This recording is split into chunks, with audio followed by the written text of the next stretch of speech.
So thank you very much for your time and accepting this interview. This interview is for our JFS project on local economy and happiness or well-being. And I have a few questions. So first of all, I think everybody understands the globalization is not the way we wish to proceed. But actually, the globalization is spreading and reinforcing itself. In your mind, what is the kind of future we can have if we cannot check this globalization? So the just globalization goes on and on. Well, I think that what will happen is that it may take another few years, it may take another decade before people realize that it is creating a situation where democracy is completely theater, not actual. The people who vote, the people who elect have no say in what's happening, so we can say goodbye to democracy. And because it is structurally, blindly promoting a monoculture, a man-made monoculture of technology and money, imposing standardization on the natural world and on the human world. It is anti-life, and it is so unsustainable. It is so destructive of real individualism, unique, creative, individual self-respect, and of cultural diversity. And it's completely not only disrespecting, but destroying biological diversity. So, we're talking about a sort of a machine of blind speculation linked to giant global businesses that are forced to try to extract the quickest profit, and they're being encouraged to use more and more energy. And that energy is now taking the form of cutting off mountaintops, gas fracking, nuclear power, deep sea excavation, and war. I mean, so it's the appetite for energy is not emanating from a human need for lighting, cooking, heating. It's emanating from an inhuman scale of extraction and imposing consumerism, faster and faster turnover from new products with a shorter lifespan into waste. Right. So I think it's only a question of time before globalization will be reversed by our policy makers, because it may end up having to be that the people's movements who are already recognizing that we need this turn, and they're starting to actually do things differently, to build up local economies that demonstrate that we can actually solve so many problems in a systemic shift. So that awareness is growing, and people's awareness is growing. So it really is just a question of time. We cannot continue globalizing for much longer. Right. So one of the problems of globalization is what you said, in human scale. Yes. And when you talk about globalization, you also include the concept of infinite pursuit of growth, economic growth. Is that the same thing with globalization?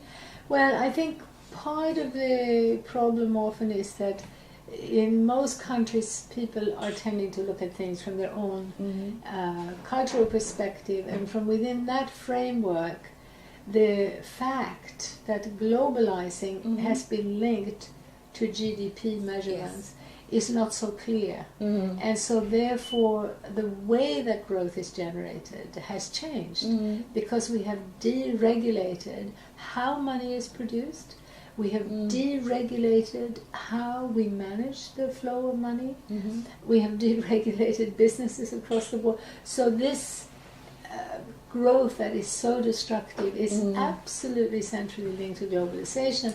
And I think when we understand that, it becomes clearer what we need to do, and also I think the cultural as well as the ecological, destruction on one hand and benefits of localization on the other become more obvious. Right. So as you said, there are many localization movement here and there, and they're very encouraging.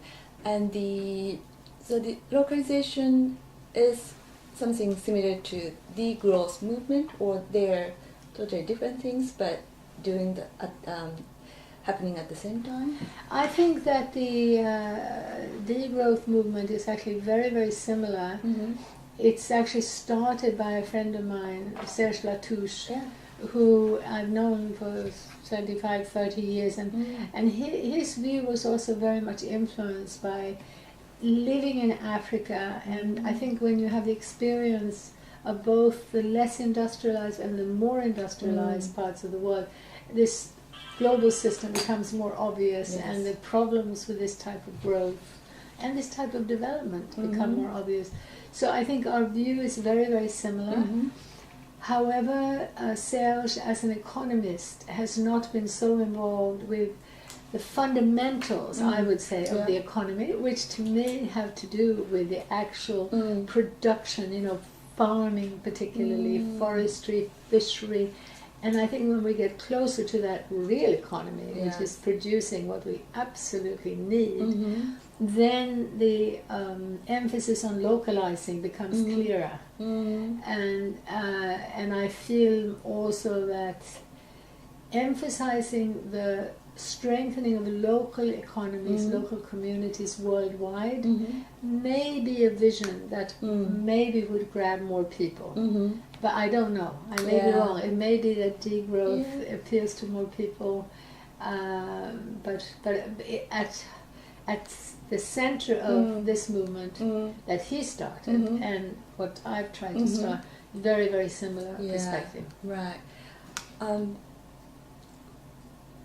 In my image, if you are pursuing localization, as a result or as a byproduct, you may reach degrowth.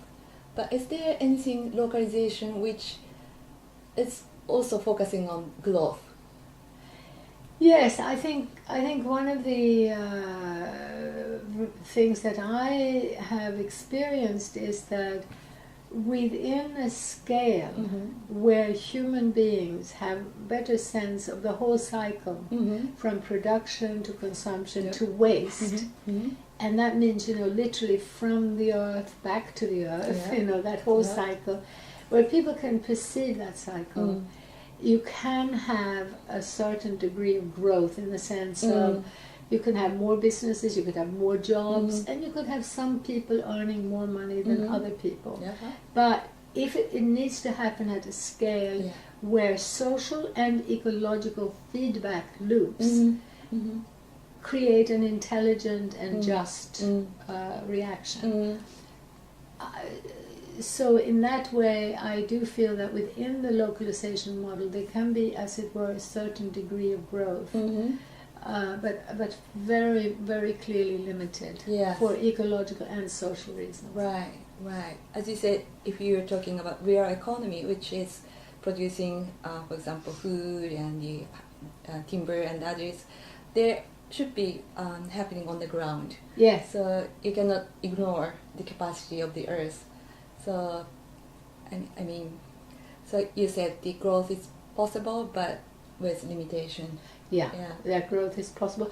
And of course, I've literally had arguments with economists at the World Bank who were trying to tell me that my questioning GDP and this type of growth meant that I was questioning people growing food, and that we want trees that we planted to grow tall and healthy. We want a lot of growth. Yes. And he, in his mind, was literally confusing economic growth with that. And I was trying to say, no, the sort of economic growth you're encouraging is literally killing the growth of ecosystems, the growth of plants and vegetables and trees and fish and, Yeah.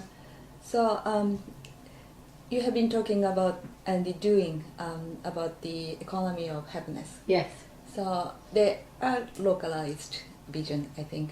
And maybe you can talk about what is the structure of the economy of happiness. Yeah, the structure of the economics of happiness is essentially a structure where the connections between people, and that again has to do with the production, the consumption, and also the relationship between the voter and the people who are voted in, the relationship between the performer and the audience, Mm-hmm. the distances are of a scale Mm-hmm. and short enough that people feel connected Mm-hmm. and are able to participate. Mm-hmm. That means smaller scale units Yes. than what we have in the global economy. Yes. And at every level, when I look at the world today, you know, even the Olympic Games, Mhm. when they started, it was associated with peace, and there was a certain degree of competition, but it was healthy. Yeah. Now it's become linked to this humongous commercializing institutions, Mm-hmm. and what it's doing is pushing people into such intense competition that it virtually leads to illness. You know, you have to, if you're going to be playing baseball or something, you've got to do nothing but that, you know, 24 hours virtually a day. Mm-hmm. You can often destroy your body in a short time, and in almost every field, in music, in politics, in acting, you have a few stars who earn billions, and then you have a lot of people who are not able to do anything. So this disenfranchising of the majority is part of the global path where the distances grow and where specialization is structurally linked to the system. In the localized model, we're talking about human beings being able to develop more skills than just one, are able to develop a more fully human potential, also meaning both practical and intellectual contributions to society, and where they can have the satisfaction of seeing the impact of what they do. So absolutely central to this is the combination of more, if you like, holistic, interdisciplinary knowledge, and that means from schooling, science at every level, and smaller scale economic units and economic impact. That is going to come about best if we have more international collaboration. So localizing is not about isolationism. Yes. It's very important that people understand that it's the opposite we need today. More communication, real communication, particularly between the global north and global south. And I do want to say that our organization, my little organization, is almost unique in the whole world in that we are, to my knowledge, the only ones that are working in both north and south. And also with both the critique of the dominant system and with the systemic solution. We're not just focusing on only yes and solutions or only critiquing the dominant system, but I feel we have a systemic critique and a systemic solution. So I believe that disseminating this more holistic understanding widely, globally, is the type of activism that we need today. And I'm very grateful that you're doing that. And I think many people are at a loss because they feel that they can't go out and demonstrate in the streets. And then they feel powerless. But there is this hugely important area where we can be activists in disseminating a vision, disseminating ideas and information. And I think once that catches on, that will create a very powerful movement for meaningful change that can proceed in a way that is completely without violence. We don't need revolution, and we absolutely don't need violence, but we do need a better understanding. We do need consciousness raising. Right.